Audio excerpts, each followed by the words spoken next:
Hello solid Galasto, maayong adlaw sa tanan. Maulan nga adlaw. Pero maayong adlaw pero way adlaw ni gawas. Way adlaw ni gawas sa moy kay nga gabi pa sigulan dire. Nya ganiya karon ni noon itulak na pero mo lagi wa kagawas ang adlaw kay tungod sa sigig ulan o cancel ang mga klase diri sa among lugar. Diri sa may Davao del Norte area. Okay? So mo diha, okay ra mo diha. Okay, asa man nimo abot ang atong short video. Welcome dire kung bag-o ka. Follow, subscribe lang. Basig ganahan ka or gataya ka glasto. So big time bagdok lasto atong ginahatag diri pirmi. So sa pagpanaya og lasto, sa pagpick aning lasto ihatag nato, boylohe ay gyud pa pugong-pugong diha. Kung gusto ka mo bagdok eh. Kaya di lang ka isa ka duha ka tulo kundi sa makadaghan na gitang nidaog dire.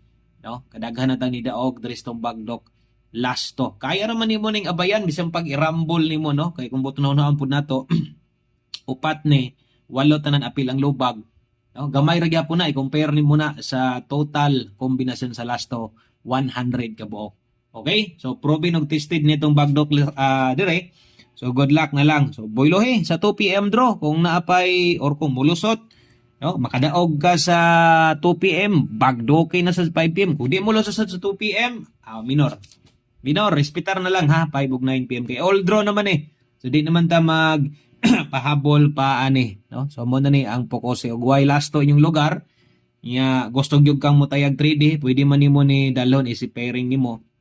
Butangan nimo pamoste, okay? Good luck sa tong February 5, Webes. Ay gyud kalimot rumble og ay kalimot all draw ni siya. Okay? So, ang atong ulahi nga lasto, dalatag 03 5896 og 52. Kanalang, dagan salamat. Good luck.